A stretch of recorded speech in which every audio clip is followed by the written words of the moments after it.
Selamat pagi, materi kita hari ini untuk mata pelajaran perbankan dasar adalah tentang kegiatan usaha bank. Sebelumnya, Ibu sudah menjelaskan tentang apa itu bank, undang-undang yang mengatur tentang perbankan, jenis-jenis bank, dan jenis-jenis kantor bank yang minggu lalu kita bahas. Adapun jenis-jenis kantor bank yang kita bahas sebelumnya adalah kantor bank pusat, yang kedua ada kantor cabang penuh, yang ketiga ada kantor cabang pembantu, yang keempat ada kantor kas. Jadi dari keempat jenis kantor bank tersebut, minggu ini kita akan bahas kegiatan usaha apa aja yang terdapat dalam kantor bank tersebut. Yaitu untuk yang pertama kita mulai dari kegiatan bank umum, yang kedua ada bank perkreditan rakyat, yang ketiga ada kegiatan bank syariah. Jadi biasanya untuk jenis bank yang tiga ini kegiatannya mirip-mirip, tapi untuk bank perkreditan rakyat dan bank syariah ada beberapa keterbatasan atau syarat yang harus dipenuhi.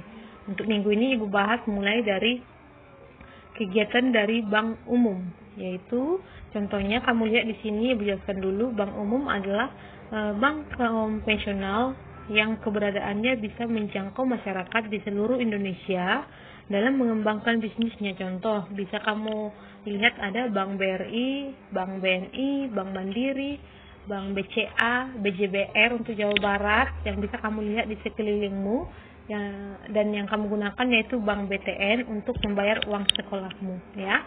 Secara umum, kegiatan bank umum meliputi yang pertama ada menghimpun dana yaitu funding, yang kedua ada menyalurkan dana atau lending, yang ketiga ada memberikan jasa-jasa bank yaitu service, yang keempat ada menerima setoran-setoran, yang kelima ada melayani pembayaran-pembayaran, dan yang terakhir ada ikut serta di pasar modal. Ibu akan jelaskan satu-satu ya. Yang pertama, kegiatan menghimpun dana atau funding. Dalam kegiatan menghimpun dana ini, biasanya pihak perbankan akan menawarkan kepada nasabah yang sudah mempunyai rekening di bank tersebut, ya. Jadi, ketika kamu ingin menabung di bank atau di bank manapun itu harus mempunyai rekening tabungan terlebih dahulu. Ya, caranya hanya fotokopi KTP, NPWP yang bisa kamu bawa di bank. Dan untuk umurmu sekarang, kamu sudah bisa punya ATM sendiri ataupun ATM junior yang ditawarkan pihak perbankan bagi anak sekolah.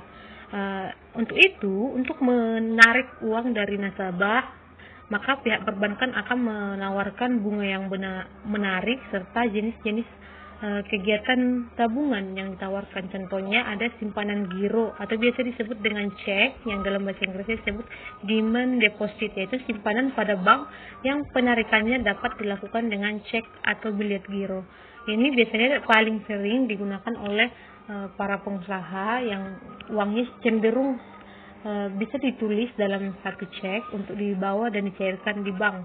Yang kedua ada simpanan tabungan atau saving deposit, yaitu simpanan bank yang penarikannya dapat dilakukan setiap saat melalui ATM ataupun buku tabungannya. Contoh, kalau kamu ingin menabung di bank, kamu bisa transfer langsung ke rekening kamu melalui ATM ataupun bisa secara manual dengan membawa buku tabungan ke banknya agar dilayani di bank. Yang ketiga ada deposito, ya. Deposito merupakan simpanan bank dengan menggunakan jangka waktu tertentu dan dapat diambil setelah jatuh tempo.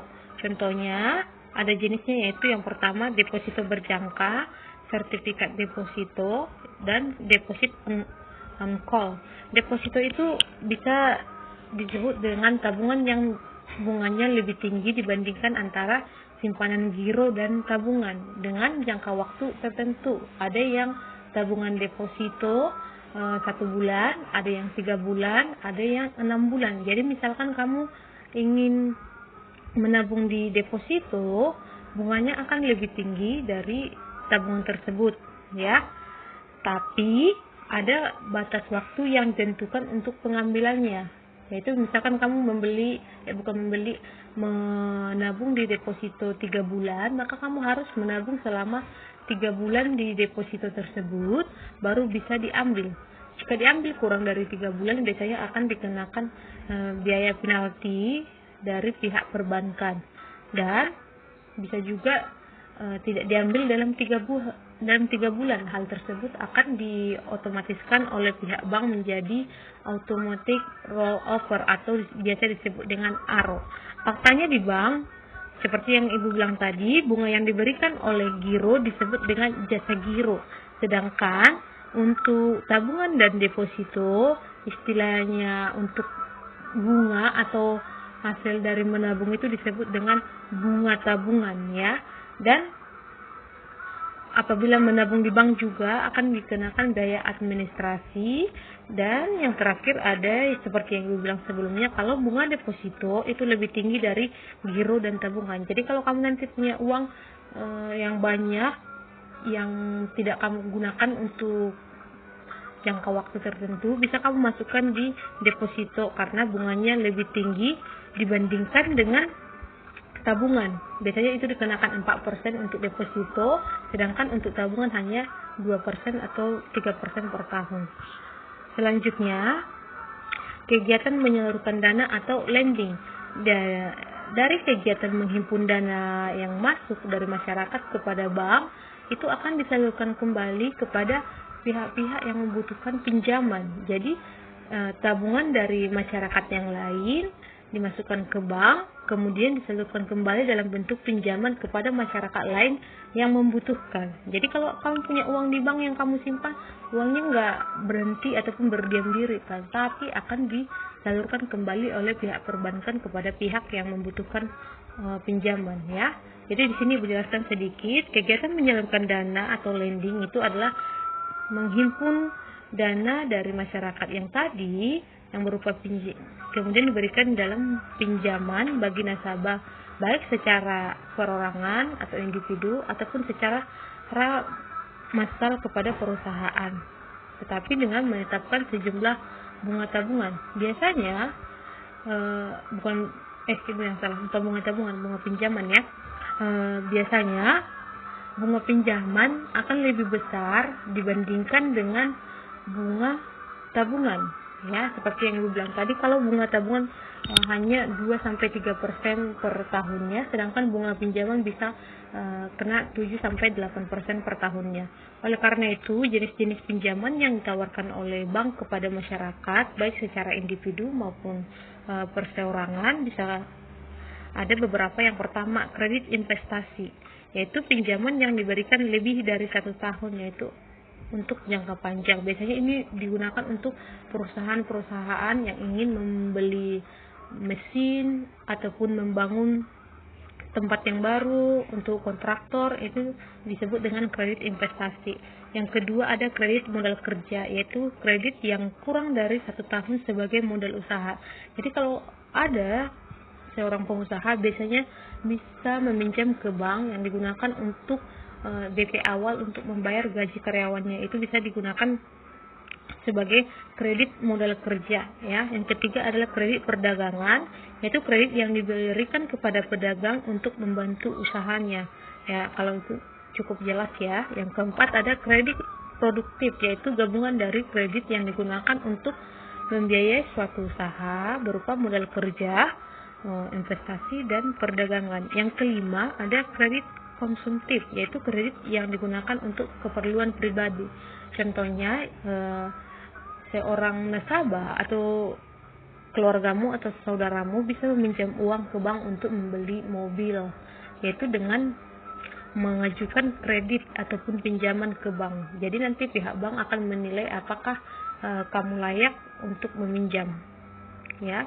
Dan ketika meminjam akan dikenakan juga dengan bunga pinjamannya. Jadi kalau kamu setuju, kamu akan diberikan pinjaman, ataupun layak untuk menerima pinjaman, kamu akan diberikan pinjaman untuk jangka waktu tertentu. Yang selanjutnya ada kredit profesi, yaitu kredit yang diberikan untuk kalangan profesional, contohnya untuk dokter, guru, dosen, ataupun pengusaha lainnya. Selanjutnya ada memberikan jasa lainnya atau servis, yaitu ketika menghimpun dana dan menyalurkan dana, pihak perbankan akan memberikan fasilitas teknologi dalam memudahkan masyarakat untuk meningkatkan kontribusi keuntungan bank. Jadi keuntungan bank itu berasal dari selisih bunga dari pinjaman yang disalurkan kepada masyarakat, ya. Ketika akan menghimpun dan menyalurkan dana, akan diberikan jasa-jasa bank sehingga dapat menjangkau masyarakat dimanapun. Contohnya ada kiriman uang berupa menggunakan mesin ATM ataupun buku tabungan. Jadi kamu bisa melakukan transfer dimanapun, bisa di kantor bank, bisa melalui m-banking, bisa langsung datang ke banknya, ataupun dengan menggunakan buku tabungan dan datang sendiri ke kantor banknya. Yang kedua ada clearing. Clearing adalah penagihan surat-surat berharga seperti cek atau giro yang berasal dari kota lain berdasarkan izin Bank Indonesia dalam 1 hari atau lebih.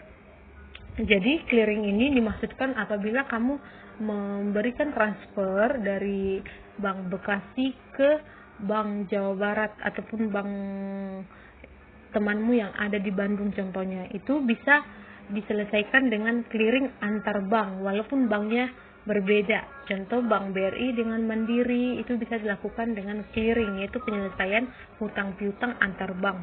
Yang selanjutnya ada inkaso atau collection. Kalau tadi clearing itu berasal dari dalam kota atau dalam satu daerah, sedangkan inkaso meliputi dari luar kota maupun luar negeri. Biasanya berupa cek, bilet giro, wesel, dan dividen yang memakan waktu lebih lama dari clearing tadi, bisa lebih dari 1 minggu. Yang keempat ada safe deposit box, yaitu layanan penyewaan box untuk nasabah berupa penyimpanan untuk surat-surat berharga ataupun dapat berupa persyaratan, ya. Jadi dalam hal ini biasanya orang-orang cenderung tidak mau menyimpan barang-barang berharganya di rumah karena untuk menghindari adanya maling ataupun sesuatu yang lain berupa contohnya kebakaran, bencana alam dan yang lainnya. Jadi bisa disimpan di bank dengan menyewa layanan safe deposit box. Biasanya ini dikenakan biaya penyewaan oleh pihak perbankan untuk menampung surat-surat berharganya agar lebih aman. Yang selanjutnya ada kartu kredit. Kartu kredit sama fungsinya dengan kartu ATM atau anjungan tunai mandiri, tetapi memiliki limit ataupun batasan jumlah sesuai dengan kemampuan nasabahnya. Jadi tiap bulan akan menggunakan metode cicil. Jadi ketika belanja bisa menggunakan kredit card ataupun lagi makan ataupun bisa membeli barang-barang elektronik lainnya. Selanjutnya ada banknotes, bank garansi, bank draft, dan letter of credit atau LC. LC itu adalah transaksi atau jasa layanan yang digunakan untuk para eksportir maupun importir dari di dalam negeri ke luar negeri. Jadi ini sebagai bukti pembayaran apabila melakukan kegiatan impor dan ekspor. Selanjutnya adalah menerima setoran-setoran, ya. Jasa yang lainnya adalah menerima setoran-setoran yang digunakan untuk pembayaran pajak, uang kuliah, listrik. Jadi ketika kamu pergi ke bank, biasanya ada penawaran untuk bayar uang BPJS, bisa melalui ATM ataupun bayar langsung melalui banknya. Selanjutnya ada melayani pembayaran untuk gaji, dividen, bonus, dan hadiah, ya. Jadi kalau seperti sekarang gaji itu ditransfer langsung ke rekening masing-masing, misalkan orang ibu, ya. Kalau sekarang udah ditransfer langsung ke rekening masing-masing karena tidak boleh datang ke sekolah. Biasanya kalau nggak pandemi begini diambil secara manual, ya. Itu perbedaannya. Baru selanjutnya dividen. Dividen itu adalah